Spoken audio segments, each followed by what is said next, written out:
ndaje si boo gisee ñu am ko tey d'abord ngeen may ma jaajëfal ñi nga xam ne teew nañ si waxtaan ji mooy sunu ministère de tutelle mooy ministère de l'énergie et du pétrole nga xam ne moom lañ jox lépp loo xam ne mooy mbirum développement énergie renouvelable DDR mi ngi fi sunu partenaire bi nga xam ne belge la Wallonie Bruxelles ak coopération belge bi nga xam ne ki ñuy wax Enabel moo ko yor ak acteurs privés yi nga xam ne tamit ñëw nañ en force.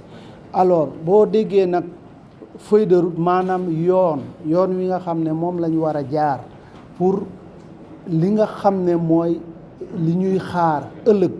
dans 20 ans 25 ans su ngeen xoolee bu baax temps yi énergie renouvelable Sénégal def si dugg bu bëri avec ambition bi nga xam ne mooy boo jëlee téeméer junne ñeent fukki yëpp dañoo bëgg mu doon loo xam ne si jaww bi la jógee maanaam muy solaire bi wala éolienne bi waaye nag boo defee calcul bi ça veut dire que ay mégawatts centaine de mégawatts war nañ ko installer si ay panneaux solaires loolu boo ko calculer day toll ni ay millions panneaux nga xam ne moom la ñu war a teg si réew mi loolu nag suñ deful ndànk impact bi si environnement bi day jéggi dayoo suñ ko prévoir moo tax nag ñun ñu jóg ñu ne depuis tey dañuy préparer li nga xam ne moom la nit ñi yoon bi nga xam ne foofu la ñu war a jaar ba ëllëg du doon loo xam ne day gaañ nit ñi waaye nag day indi njëriñ askan bi mooy lan mooy créer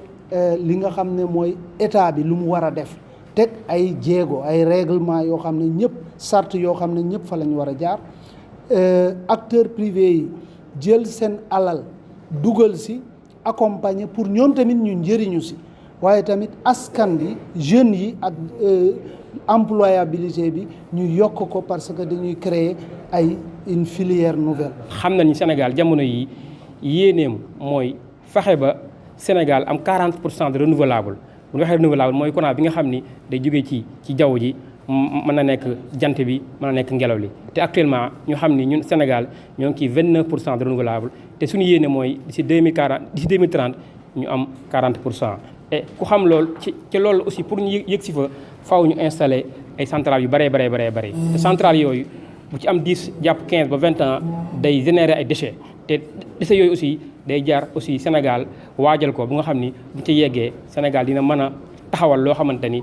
dina am solo ba déchets yooyu ñu mën ko utiliser autrement lu mel ni ay projets yoo xamante ni dina ko mettre en place mën a générer ay emplois yu bëri. Aujourd'hui, eh bien, c'est une cérémonie importante parce qu'elle marque la clôture et la restitution d'un programme exemplaire.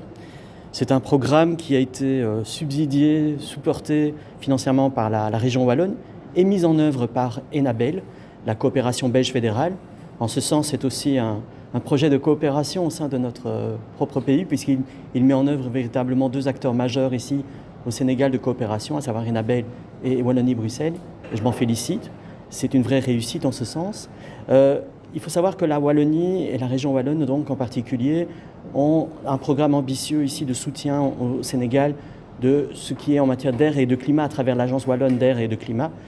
qui est une agence spécialisée de la Wallonie. Nous avons des programmes de coopération en la matière et au rang de ces programmes, eh bien, la transition énergétique, qui est rendue impérieuse par le changement climatique notamment, eh bien, figure en bonne place.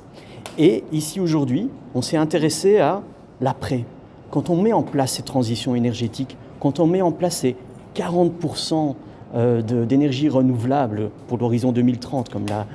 si bien souligné monsieur le représentant du ministre de l'énergie et du pétrole, quand on met ça en place, que se passe-t-il pour la suite, pour les déchets qui vont nécessairement en résulter, ces fameux déchets solaires?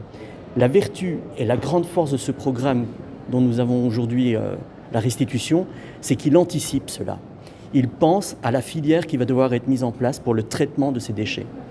Et qui dit traitement des déchets ne dit pas nécessairement une contrainte,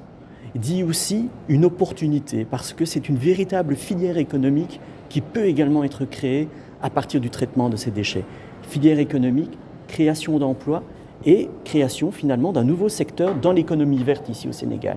C'est donc tout à fait majeur, c'est un enjeu considérable et vraiment nous sommes très contents, très satisfaits d'avoir pu y participer.